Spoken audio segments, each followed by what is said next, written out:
Are you inflicting here collective punishment on the people of Palestine? Not a single civilian has to die. Not a single civilian has to die, and yet we've killed over 8,000 civilians and over 3,000 children. And not a single civilian has to die. No, not a single civilian. 8,000. Hamas merely has to let them go to the safe zone that we created in southeastern Gaza Strip. He created a safe zone that he wants a terrorist to send them to. Are they terrorists or are they safe police? Which one are they? You liar. Netanyahu, you liar, you war criminal, you. You murderer. That's what you are. We're going out of our way to prevent civilian casualties. Going out of their way. They're bombing hospitals. The first hospital was by Hamas. Now the other two, they're claiming it now. Because there was a Hamas person. They bombed a UN refugee center. And he just simply does not care. He's got the authority from the USA, from France, from the UK. I'm even going to say from our government, who's not getting too involved because they don't know how to fucking speak on the international level. That's why. Because they're dogs. He's got the full approval to go out there and bomb whoever he wants, whenever he wants. All right? Enough of this bullshit. Also putting in humanitarian support. Humanitarian support. He's allowed 60 trucks to go through, or 67, or whatever it is. On a daily basis, Gaza needed 500 trucks to survive in the outdoor jail that they're in. And on top of that, there's bombings going on now. There's everything they're going through. Providing them with the means, with food, with water, with medicine, and so on. Medicine? Why are doctors coming on TV? All what you got to do is jump on Al Jazeera, yes? Don't worry about the basic channels because they're not giving us the news. It's a third story, fourth story, and it's so lopsided. All doctors are saying, we have no medication, we're running out of fuel, we can't operate. People who have liver problems are going to die. We got kids who are going to pass away who we cannot treat anymore. We don't have antibiotics. We don't have bandages. We have to do everything we can to minimize civilian casualties. We don't kill one civilian. Now we're minimizing. Just a second ago, not one civilian. Now we'll take cautions in protecting civilians. Just yesterday, we bombed the refugee camp where we killed over 100 people. I saw it live. I was watching it. And they were carrying kids and old ladies out and they were digging with their hands to try and get people from the rubble. And the excuse today, because I follow it so well, is they believe there was one Hamas guy. I want to see the picture of him. What's he look like? What is that terrorist? What's he look like? I think this will have disastrous consequences, not only for the future of my country, but for the future of your country. You know what the disaster is? Netanyahu, just before the war started, he was on the out. He's fighting for one thing, and he's fighting for himself. Just like every other weak leader, politician we have out there. You inhumane people. Is it okay if your kids are there? What would be the difference?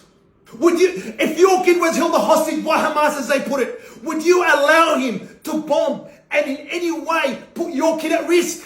Would you? What if the shoe was on the other foot and they're supposed to be the Hamas people were in Israel? Would he bomb Israel the same way and put his people at risk? This is a battle of civilization against barbarians. Civilizations against barbarians. You know, I don't know who they are. Maybe they are. But I tell you what, the biggest barbarian of all that I could see on camera. The biggest of all. And we're supporting him. And shame on us. And shame on every single one of us. I tell you what, because I feel I'm doing wrong. I feel I'm letting the kids down. And if you're going to sleep and you don't feel you're letting those kids of Palestine down, there's something wrong with you. And I'm speaking to the whole world. Not just to our leaders. And I'll end with that because I have to go to... I love that. I'm bad at a lot of things, but I'm good at reading people. Oh, by the way, this is the last question because I've got to go. Because you lost your thoughts. I've got to go after this. This guy's made me buck with this Chris Reason from Australia. Who the hell is he? What a question. What a great question. He's like, I've got it because I've got to go. And listen to what he says now. Manage this war and lead it. See that? Manage, lead it. Notice how he realized that he chose the wrong word. Do you realize how he's playing for the camera? Manage. No, he goes, that's not the correct word. What am I saying? I'm not a manager. I'm a leader. I'm a leader. You're a leader. Yeah, you are. He might be a leader, but he is one barbaric leader. He is one criminal. They went to the end because they knew that the future of our civilization was at stake. The future of our civilization is at stake. And we got the person looking to lead it. Look at him. Perfect. Perfect. What are we all worried about? The world is in good hands. He doesn't even care about his own hostages. Because if he did, why would he be bombing them? Why? Like, hello, world, please wake up. Please.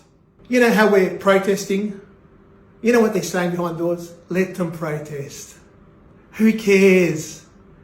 Oh, Rami's saying so-and-so on social media. Who cares? Let him say that. We're still doing what we want. Because the people aren't in charge of the world. The devils are. Those leaders that we elect.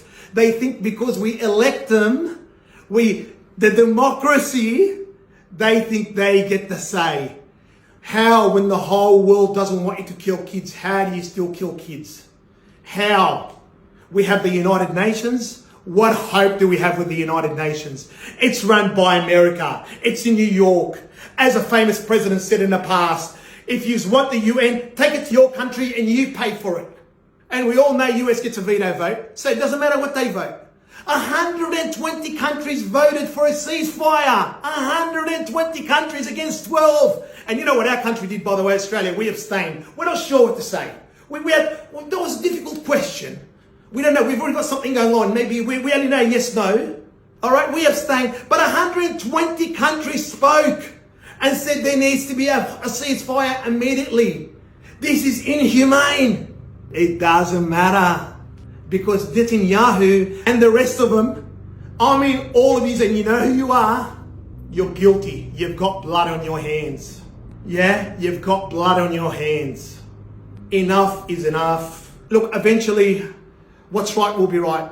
And this inhumane situation that the media's covering up in the Western world, that's so lopsided, that our leaders or our voted leaders are covering up, it's not right.